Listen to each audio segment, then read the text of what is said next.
We're back for another episode of Alissa sitting with notebook talking serious stuff. Just made that up. No, actually, I had the idea today. Yes, I have my notebook. Yes, I have my phone for some backup information, but I wanted to go through some of the weird terms that Jehovah's Witnesses use that when you're in it seems so normal, and once you leave, it's like, wow, that's weird.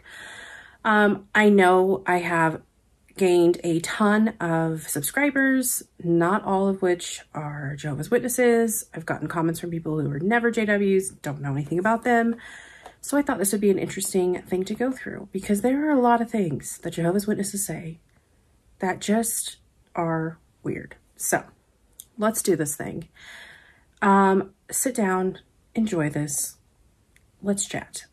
I will preface this by saying this is not all the terms. These are just some of the ones that came up to my brain when I was thinking about making this video. And yeah, so let's do this thing. Ready? Let's start. We're going to start with just the organization in general. There's your term number one, organization. This refers to the entire spectrum of the Jehovah's Witness organization. They used to be referred to as the society. So if you were talking amongst witnesses, you'd be like, oh, can you believe the society gave us this nice new publication? They shifted away from saying the society, and it wasn't an outright, like, don't say that anymore, but they started using the organization in all their publications and like Watchtower study articles from the stage. They would say it to get people away from saying that term. And I'm not exactly sure the exact reason, but like I know there was speculation they stopped saying the society because it seemed very culty and strange. So they stopped saying that and shifting away from that probably in like the 90s, early 2000s. And then everything just became the organization. As you know, Jehovah's Witnesses is the actual name of the organization as a whole. And the reason for that is because the original Hebrew name of God in the Old Testament was YHWH, Yahweh. And they have said that that would then translate into English as Jehovah. So as an organization, we are witnesses to Jehovah, and he's using using that organization as his one true religion to spread the word about him. So there's a little backstory there. I'm just going to read this one. Okay, so they were originally the Bible students in the like 1870s when Charles Taze Russell was the like founder of it all. In 1914, they adopted the name International Bible Students Association. And then in 1931 was when they adopted the name Jehovah's Witnesses. And they did this to cut ties with Russell's earlier followers. I'm not really sure all the history of all this, to be completely honest. I need to do more research on exactly what happened with everything. We were fed just certain things in the organization. So I need to know more about this. I'm sure there are a lot of Jehovah's Witnesses that have done deep dives into this. I am not one of those. So anyways, that's where Jehovah's Witnesses come from. Now, another thing is they do not call them churches. They call them kingdom halls. So you say, I'm going to the kingdom hall today. They have never, and it's so funny, this was always so awkward in school because they'd be like, what church do you go to? And I'd be like, oh, I go to a kingdom hall. We don't call it church. I felt superior for whatever reason. And also we don't have services, we have meetings. So, you know, it was always so awkward to talk about like, oh yeah, I went to a meeting on Sunday, and people would be like, if you don't know what that is, they'd be like, what kind of meeting? Oh, that's just what we call our religious services. So there's another little terminology for you, Kingdom Hall, and we go there to have meetings. Something you will notice too when you go into like a Kingdom Hall is like they're very boring. There's hardly any decorations. They don't usually have a lot on the walls. I've watched, there's an account, Heliocentric, he's an atheist who goes into all different religions and just kind of gives his opinion on them. And one thing he always talks about with Jehovah's Witnesses is how boring the Kingdom Halls are. Like, there is nothing to look at. They are like ugly, boring. Like, some churches you go into are just gorgeous. They have the stained glass and they have the beautiful paintings and whatever. Jehovah's Witnesses, Kingdom Halls, absolutely not, which is so weird. I don't really get it. I don't actually understand why. My only thought is it's them trying to continue this appearance of, one, being different, and two, not being materialistic and just lowly servants of God. I don't know. It's so weird. They are very ugly. I mean, oh, walk into a Kingdom Hall, they're ugly. Anyways, that's all. I'm going on tangents a lot today. I'm sorry. At said meetings, we do not have sermons, we have talks. And all these things are just so weird. Like, I don't understand why they can't just call it what it is. But it's because there's no like designated preacher or pastor in a Kingdom Hall. You have brothers. There's another term for you. Brothers and sisters. Everybody calls each other brother and sister, so-and-so. So I was Sister Watson. My husband was Brother Watson.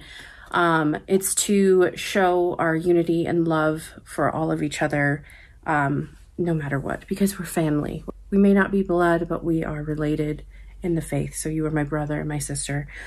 So anyways, back to what I was saying. We don't have pastors, we have elders. They would be the like highest ranking brothers in the hall. They're the ones who do the majority of the parts, aka the talks. There's another term for you, parts. At said meetings, there will be multiple parts. There's not just one sermon or one talk. There's multiple parts that are given by different brothers during the actual meeting itself. So I'll give you kind of an example of midweek meeting. Okay, way back in the day, there was usually 3 different days that there was something happening. So there used to be what they called the book study, which would usually be about an hour-long study in one of the Watchtower's publications. And this was kind of more of a casual setting. A lot of times it'd be in somebody's home. There usually was maybe one smaller group that would go to the Kingdom Hall for these, but these were just a smaller size study. And again, it was called the Bible or the book study. That's what they called it, which is super interesting because you would think they would be wanting to focus on the Bible. So it should have been like the Bible study night, but no, it was a book study. It was, you were studying a Bible from the organization, the Watchtower Tract Society. And you would just sit there and if you've ever been to a JW meeting, they're pretty mind-numbing. You literally have your information ahead of time. And it's like a chapter. So maybe there's like anywhere from, I'm thinking book studies are usually about like 20 paragraphs you would go over. You read said paragraph. There was a question attached to the paragraph, and then you would have to answer that question by the information in that paragraph. Now, you were supposed to study this ahead of time, so it was underlined, so you looked like you were prepared, so you could comment. It's all just a way of like indoctrinating you again into their belief system. These articles were anything from, I think that sometimes we had books on Isaiah, and you had Listen to the Great Teacher book you would go through, and I'm trying to think of some of the other ones. The Family Happiness book, the Revelation book, like all these books that were brought forth by the Watchtower Bible and Tract Society, aka the Organization of Jehovah's Witnesses. And they were just wanting you to, it was like an open book test. That's kind of the best way I can put it. I don't even know how to explain it. So that's what one meeting was called. And then the other midweek meeting would be, what was it? Gosh, the Kingdom Ministry School and something else. The service meeting. There we go. The service meeting and the Kingdom Ministry School. And there would be different parts. There was usually a Bible reading. So it would be like a specific chapter in the Bible that a brother would go up and just read it. And then there was basically training on how to go door to door, aka ministry, field service, every JW called it field service. Like, I'm going out in the field service today, but it's their ministry when they go knock on doors. Present time now, it's more so they go and stand at a cart. Door to door is not as common. I don't think they're doing it as much. COVID kind of shifted them to doing more cart work. I think it's just they got kind of like burnt out. So anyways, that meeting would have the training on that. And you would have then like 3 short, like 5 minutes or less parts that sometimes sisters could do. And they would go, it'd be like 2 sisters on stage, because women are not allowed to preach in any way or teach from the stage. So 2 sisters would go on stage and face each other, because you can't face outwards, because then that looks like you're teaching. You can't do that. That's bad. So you'd be like sitting there talking to each other like you are at a table having a Bible study. Or sometimes when you got real crazy, you would stand at microphones and pretend you were in public or at a door talking to each other. It was all just training on how to be effective teachers in the field ministry. But it was also very unrealistic, because your householder was always like, yes, please tell me more about your word, the true word from Jehovah God. I know nothing. I have been lied to my whole life. When in reality, you would go to doors and people would say, not interested, thanks. Sometimes you get people who are really angry and would be like, never come back. I will call the police, stop trespassing, slam the door in your face.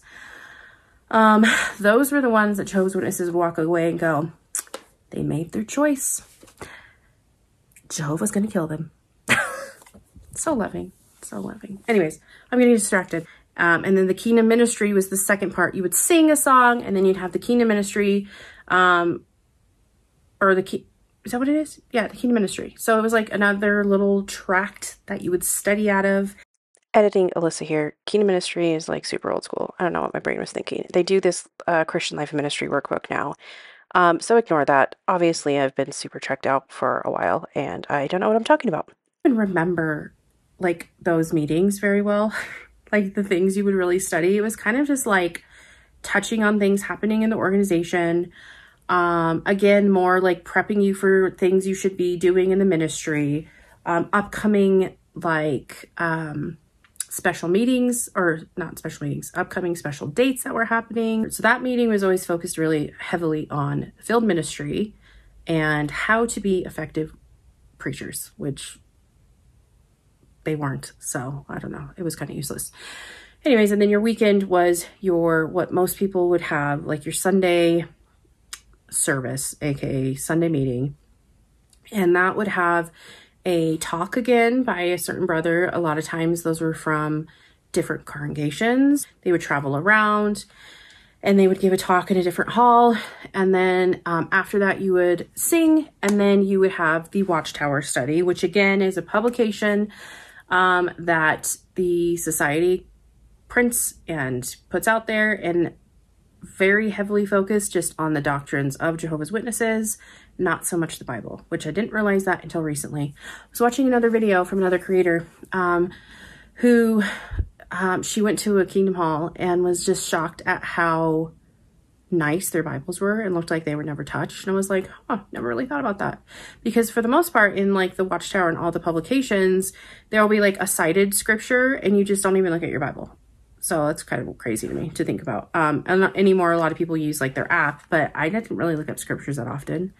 Like you might have a read scripture in these study articles that we like had to look and read, but for the most part, that wasn't that common. It was like maybe once every like 3 or 4 paragraphs. So anyways, so there's how the meetings were set up. That was a very long-winded explanation of meetings and how they went. And I don't remember how I got started on that. So hold on, let me look at my notes. I was talking about the meetings. Okay, yeah. In that whole spiel, I talked about the Watchtower. So there are 2 publications that you will probably be familiar with if you've never been a Jehovah's Witness, but you've at least had them at your door. And that is the Watchtower and the Awake. These are like their little magazines that they bring to the door. If you've ever been a return visit, those are what you get frequently. They used to have 2 Watchtowers, 2 Awakes every month, I think. It was like bi-weekly you were getting something, if I remember right. And now they have gone so far back to, it's like, I don't even know how many. You get like a study edition, which is only for your Watchtower studies at the Kingdom Hall. Then there's a public edition, which is more like people friendly and like probably seems less culty. And then there's an Awake, which I think is only like 4 issues a year now or something. I don't even know. They have gone so far back on like publishing those. They claimed it's to lessen like the resources and it won't be as expensive to do, but I think it's just the ministry is failing. So why print stuff that's just getting thrown away? That's just my gut feeling. Okay, talked about Watchtower study. I mentioned the memorial. So Jehovah's Witnesses do not celebrate Easter. They do not do Passover. They do something called the Memorial of Christ's Death, and they commemorate the Memorial of Christ's Death, which is basically just a talk that is given, again, a talk, going through what happened the night of Passover when Jesus sat down with his disciples, and he told them about the bread being his body, the wine being his blood, and how they should keep doing this in remembrance of him. So Jehovah's Witnesses have taken that and they do it in remembrance of him. They commemorate his death, but no one partakes of his figurative flesh or blood.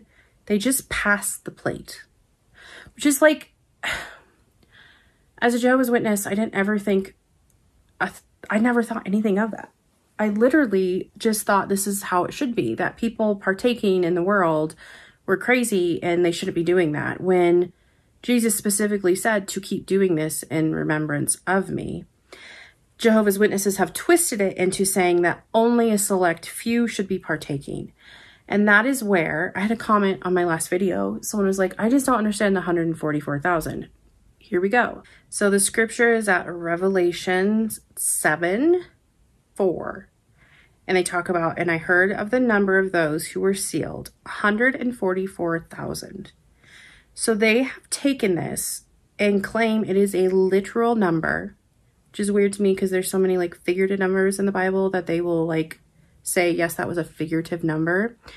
But for some reason, this 144,000 is a sticking point for them. And they claim that that is the only ones who will go to heaven and serve on the side with Jesus on the throne. So they are the only ones who were allowed to partake in the emblems, as they call it, the emblems, aka Jesus' blood and flesh at the memorial. With that being said, they also then have the term the great crowd, and everybody else or every other Jehovah's Witness that is not one of the 144,000 is part of what they call the great crowd. Those will be the people who will live on earth and a paradise earth once the end of the system is over with. But they don't get to partake in Jesus' sacrifice, aka the emblems, also known as, you know, his blood and his body. So at the memorial, they're just passing that plate. It goes by them. They're not taking that because they're not part of the class that's going to heaven. Again, I never thought anything of this. I thought it was normal. And the more I have learned, the more I'm like, so they're basically watching that plate go past. Jesus said to keep doing this, remember me, like partake in his blood and his flesh, this figurative sense of it, as a way of showing the remembrance of him and the sacrifice he made and basically honoring that sacrifice. And yet you're just watching it go past. So it's like you're denying Jesus. It's crazy to me. There you go. 144,000 and the great crowd. There are 2 different groups within the organization.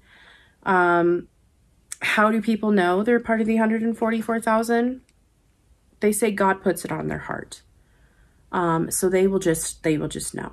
They will just know that somehow God has put it on their heart that they are going to serve as angelic priests and kings or whatever they are in heaven with Jesus. The issue with this is the number of people partaking has continued to climb. So at some point, they're going to have to either say that, oops, new light, 144,000 is a figurative number. We don't know the number. We just don't know. Or they're going to stop reporting the amount of partakers. I remember they would even discuss like how mental illness may cause some to think that they have it in their heart that they're part of the 144,000. So you were never, ever, ever supposed to judge people for partaking if you saw them at the memorial, or like if you heard it through the grapevine, like, oh, so-and-so partook this year. They think they're one of the anointed. You weren't supposed to judge that because they most likely have a mental illness. It's crazy. All right, we're moving on. We'll get more into that. That's a weird subject. That is stuff I still can't even wrap my head around. That and like the generations and all these different things. There's a lot of things that like I, even though being raised in it, did not fully comprehend. So anyways, we're not going to go into any farther. Oh, another thing. So they claim that Jesus died on a torture stake, not on a cross, which is why they are very anti-cross. And they think the cross is a disgusting idol that no one should ever wear. It's horrible. Jesus did not die on a cross. He died on a stake. Where they got this, I don't really know. Again, things that you just are force-fed as a child. You just accept it for what it is, and then you don't do any research, and then you step away from it, and you're like, that's weird. I should look into that more. So, okay, let's get into this. They call anything that is not within the Jehovah's Witness organization the world. So let's use that in a sentence, shall we? You know, they left to be in the world. They wanted to be a part of the world. And that's like what me and my husband are probably being talked about, is like we left this religion because we wanted to be a part of this world. We wanted to be in the world. You call people in the world worldly. Woo! You know, they're nice, but they're worldly. They're worldly people. If you ever heard a JW call you a worldly person, that means you were terrible. So, sorry. There's another word for you. The truth. The Jehovah's Witnesses, and this is so cringy. I hate this word with a passion. And when I catch myself saying it, like I want to like slap my own face. They talk about it in such a way that like, you know, so someone leaves, they left the truth. How could they leave the truth for the world? There's a good one. Or, you know, we are the only ones that have the truth. They claim to be the only true Christians. Everybody else who claims to be Christian is not a true Christian. They're being deceived by Satan. They're spiritually blind and in spiritual darkness. They don't have the truth. They make themselves feel so superior by using this wording.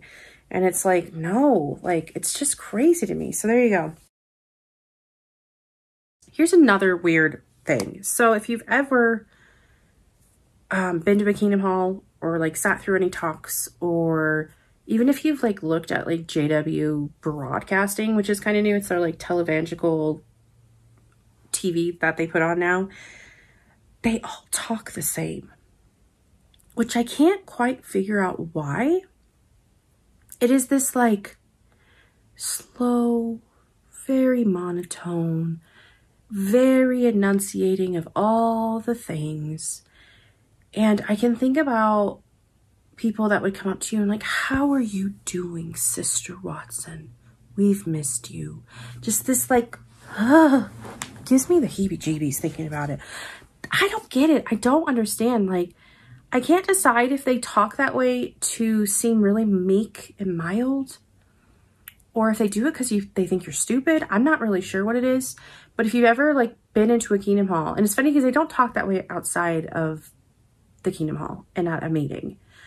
But like when you're there, it is this like, how, and there's a lot of it. How are you doing? We've missed you so much, Sister Watson and Brother Watson. We're just worried about, I'm sorry, I'm going on a tangent again. But if you just have a chance, just once, to watch just a little bit of a broadcast even. In this month's program, we'll learn how Jehovah is there for us when life feels unfair. Welcome, brothers and sisters. To begin, we have an encouraging update about Eritrea. But the way they talk, it is so weird. It is just like, and then we do it's, I don't know, maybe it's a hypnotizing thing. Maybe, I don't know. It's really weird. They call this, so I talked about the world and how, oh, they just want to be a part of the world. And they also use the term, this system of things. So they can't wait for this system of things to be destroyed. They cannot wait for this system of things to be over. They were talking about the here and the now. They call it this system of things. And I almost am thinking, like, now that I'm like looking at this, I'm talking about this, it's almost a way for them to like disassociate themselves from the real world that they're living in. And it's like, this isn't the real thing. It's just this system of things. It's not the real life. It's this system of things. I don't have to worry about anything because this isn't the real life. And it's like that mind game of them being like, I mean, there's people who don't get higher education. Well, most people don't get higher education because it's frowned upon. They don't want you doing that. People are living paycheck to paycheck, hardly doing any like real work. They tell you to focus all your time and attention on kingdom interest, as they like to call it.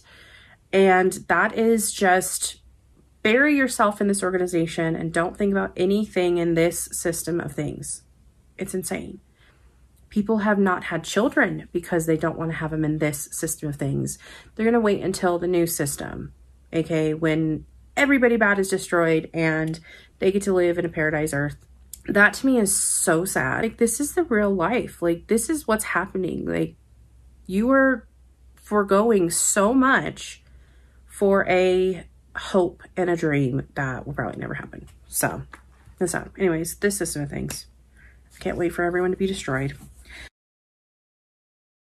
And there's Armageddon, which I think most people understand this one. I don't think this is necessarily specific to Jehovah's Witnesses, but they cannot wait for Armageddon to come because it's going to destroy everybody who hasn't listened to them or has left. And they just cannot wait for the death of all of these people. The most loving organization, most Christ-like, loving people cannot wait for billions of people to die at Armageddon. So that's loving.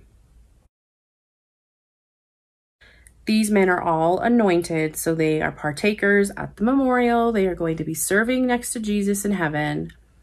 They are taking the lead, making all the rules. They are the ones that control everything. They claim that they are, that Jehovah is using them to help run his organization. Although that's changed also, I think, a little bit recently. They love to say they're infallible, they're imperfect. They don't need to apologize when they make mistakes. So in my head, I'm going, then why are you making rules that are dictating thousands of millions of lives? And why are people still listening to you?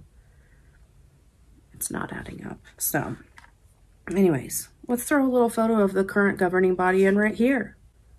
Look at all these beautiful, beautiful anointed men that are just ruining lives every single day and lying on stands to countless people.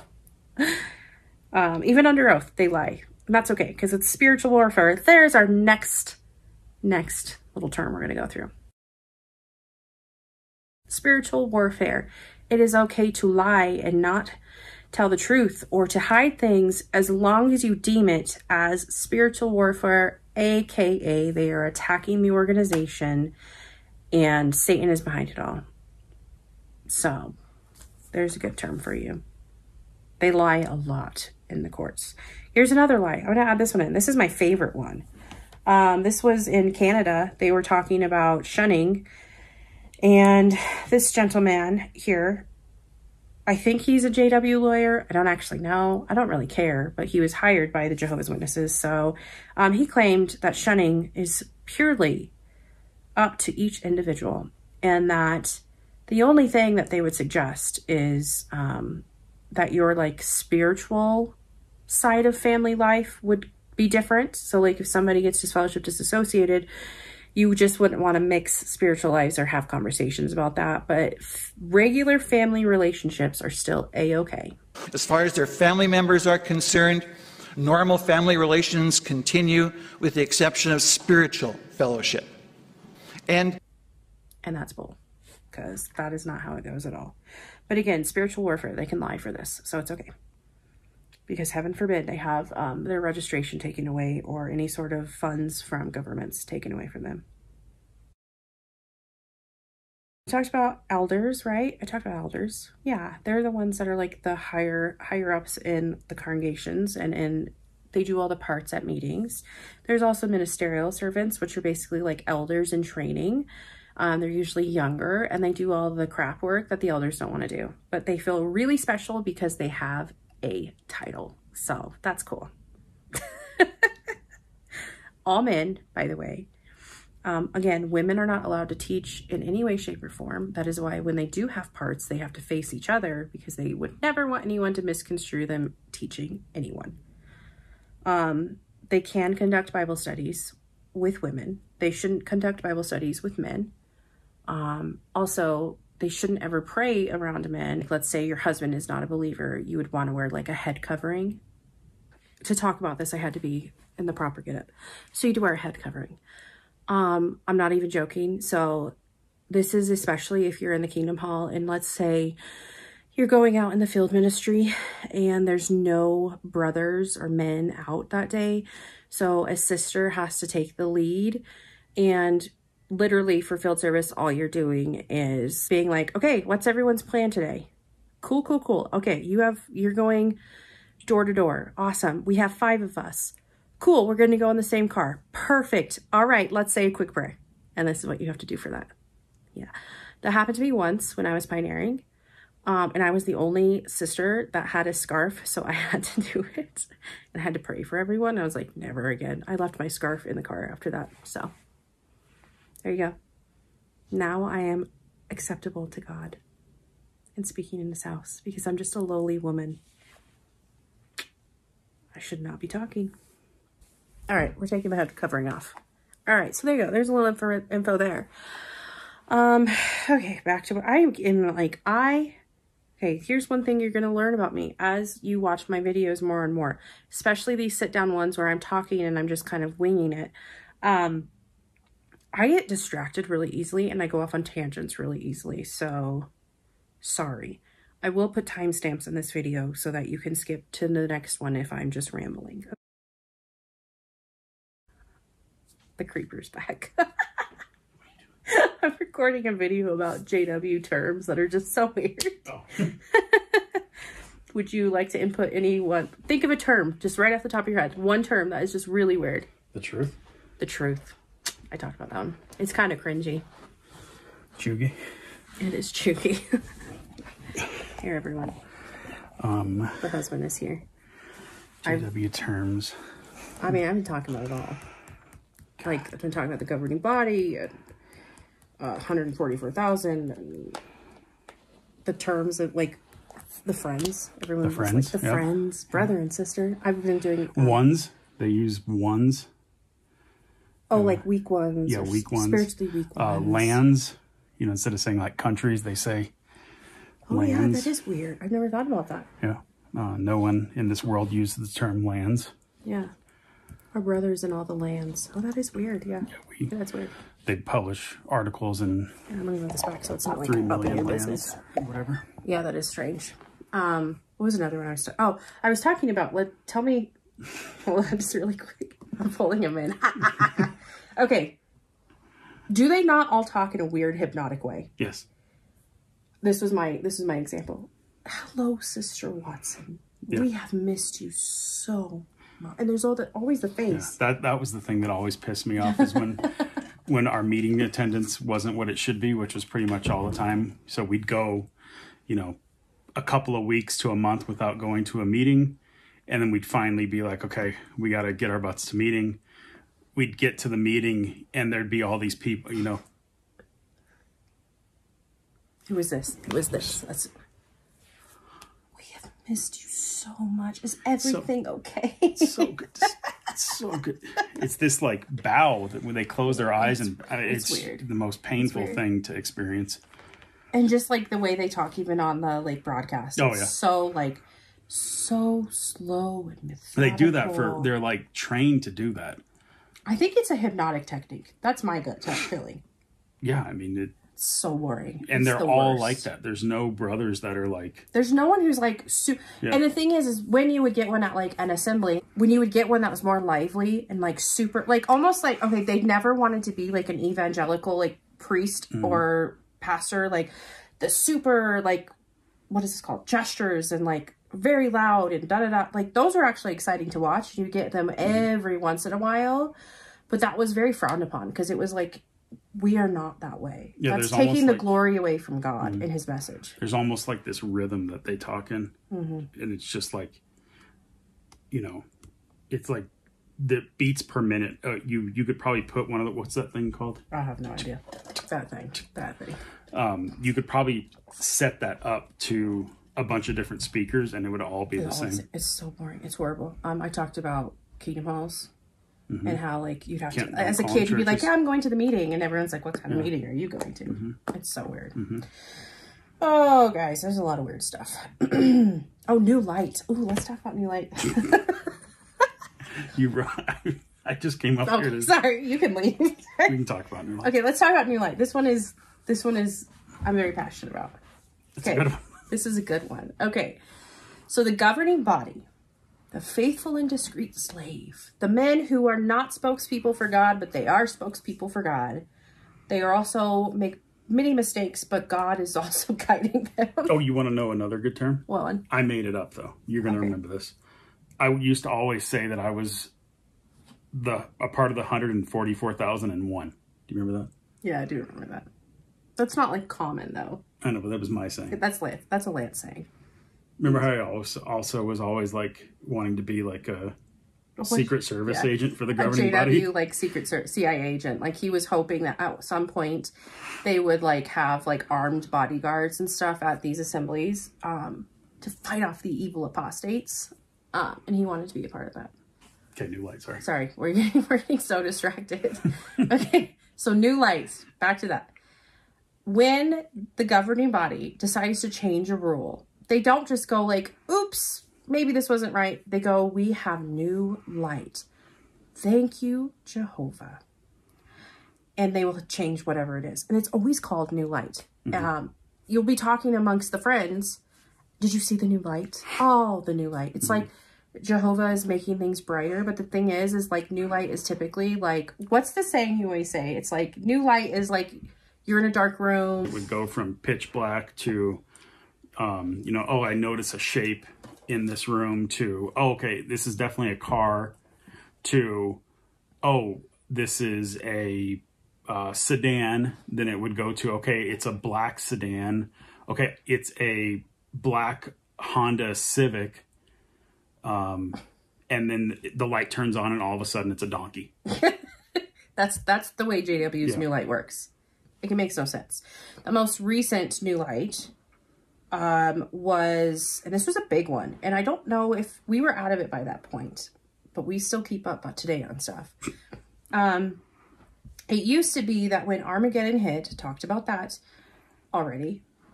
Rewind if you need a reminder or a refresher on that. Everyone that is watching this, you're going to die, and they're very happy about that.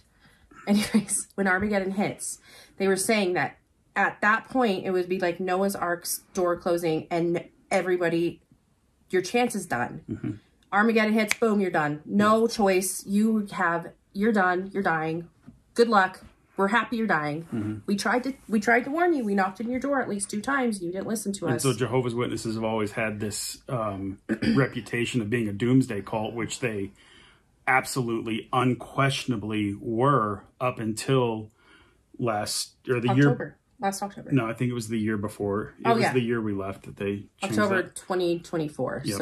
Or 2023. So, you know, people are constantly calling them a doomsday cult, which again, they are, because the belief was and this is how we were raised. Yes. We were told, I remember my mom telling me when I got disfellowshipped that, you know, I just remember her crying that I could, if Armageddon came while I was disfellowshipped, he was dead. I was done. There would be no paradise for me. Yep. That was the way we were taught. Yeah, so we were taught that if we were outside of the religion or even unbaptized and at a certain age, probably, what do you think? They said like it would be like when you knew. Yeah. So like as a teenager. So if you weren't baptized by the time you were 13, 14 and Armageddon came, you were dead. You were dead. So it was a great way for them. I mean, bravo to them for having just I just realized I have a mic on and hopefully you can hear. Wait, don't talk. Okay, I had to mic him up. My phone was also dying. And I have no idea. Do you want a pillow to kneel on? Oh my gosh, I'm cramping. You were saying that when you got disfellowshipped as a teenager, your mom was fearful that Armageddon would hit and you would die because that was their old understanding. That's another like term they like to use. New light happened. And that new light was that, and this was when one of the new governing body members made a statement that was like, we're infallible, we make mistakes, we will not apologize for those mistakes. So this has been decades of people being fearful if they were on the outside, disfellowshipped, you know, just inactive, that they were going to die at Armageddon. Well, now it's changed to, well, Armageddon will happen and there'll still be time for people to like see everything unfolding and happening and go like, oh, you know what? I was wrong. Jehovah God is real. And they were right all along and they can still be saved. Now people will be able to see these, you know, things happening, you know, all these things going on with, I mean, supernatural things of Armageddon happening.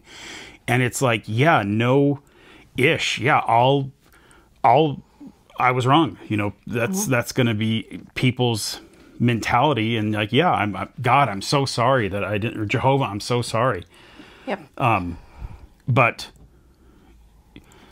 for so long we believed that it was, you know, just like in Noah's, the Noah's Ark example, or that's what they compared it to in Noah's day. Once that ark closed, and those people were dead. Yep. Now it's no longer like that. So what's the point of being a Jehovah's Witness then? Why not just live your life how you want to live it according to Bible standards, live it with Jesus' example in mind. But just don't, you know, let your kids die when they need a blood transfusion, or, you know, heaven forbid you celebrate a birthday. Yeah. If things happen later on down the road and you're wrong, you know, that's between you and Jehovah. Because it's not like once these things at Armageddon start to happen, you have to go through this process with the elders. It's freaking Armageddon. Yeah. You're not going to call the elders and be like, I need to sit down with you guys and we need to have a shepherding well, and call. at that point, and they're like, oh, well, we're going to have to disfellowship you for, you know, 6 months now. It's Armageddon. And at that point, God is making the judgment. Yes, it's not the governing flipping body. Yeah. So that was new light. That's just the way they work. There's been lots and lots of new light. One of the new lights was the 1914 date in the generation. Like, this generation will not pass. That will be a whole other video we'll go into, but I still don't understand that. I don't know. I don't either. Another like kind of new light-ish thing was like beards were okay. For decades, they were like beards, facial hair on men. If Lance showed up, hold on. Oh yeah, I'm a bad example. This is not a beard guy.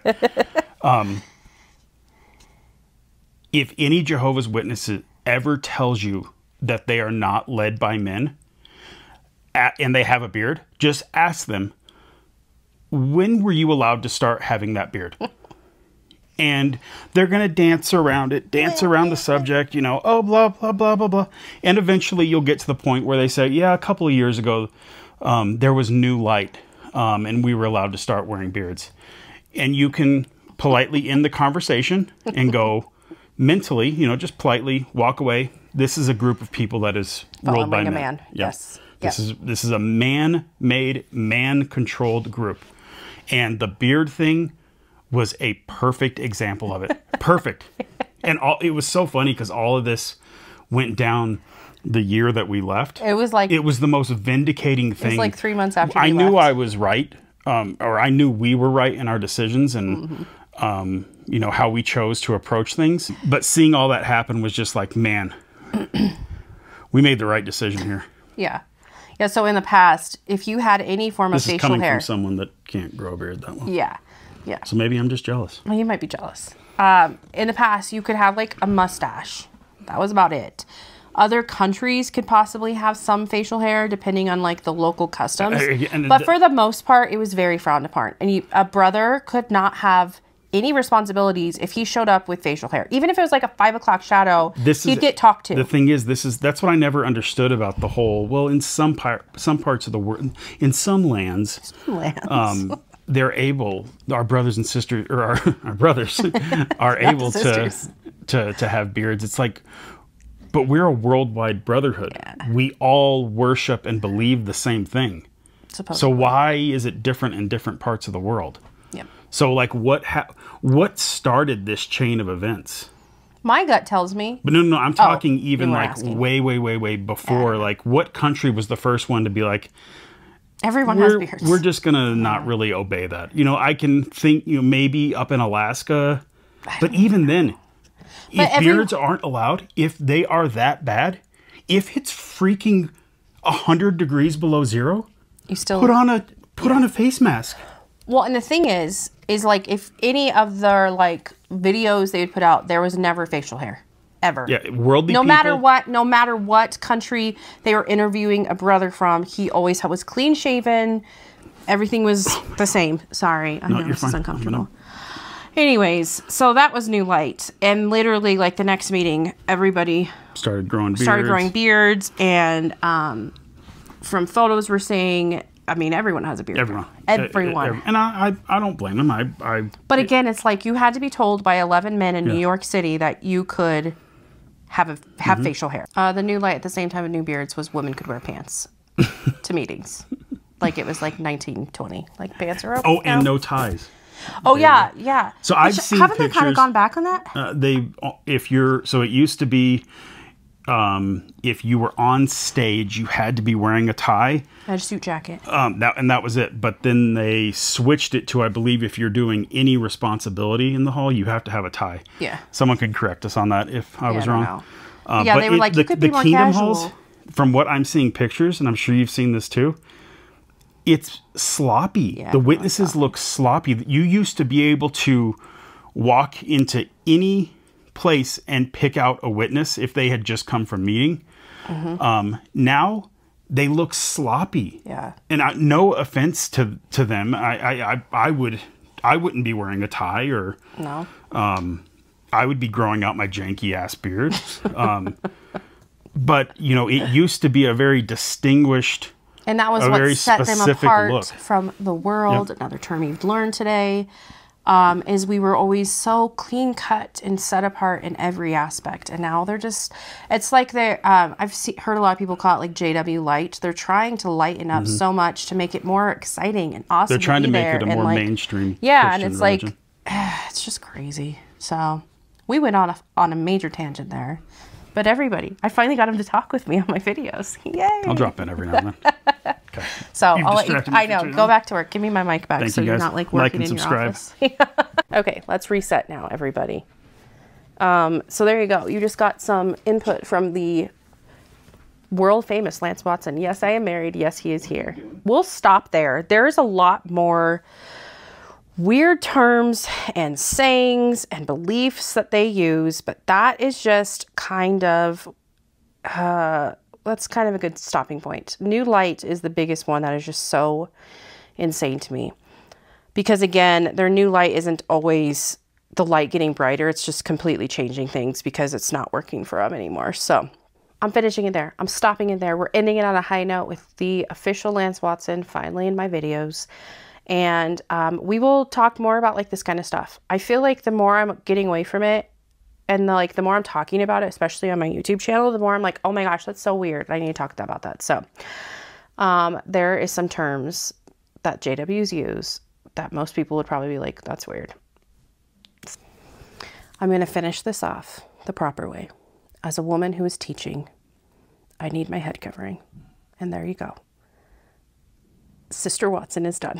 Just kidding. Sister Watson out. No, I'm done. Okay, I'm serious. I'm done. I don't know what the next video is going to be about. I will probably have a vlog pop up next time, but that was fun. I hope you guys enjoyed it. If you guys have any questions about terms, or if you were a JW and you have terms that I did not mention, you should comment them below so we can like have a discussion about those as well. There are so many things that are just weird. Yeah, and if you ever encounter JWs, now you have a little bit more insight on some of their wording that maybe you can use against them. Ask them about the new light. So what's the new light? Am I going to die at Armageddon, or am I going to be saved? That's a good one.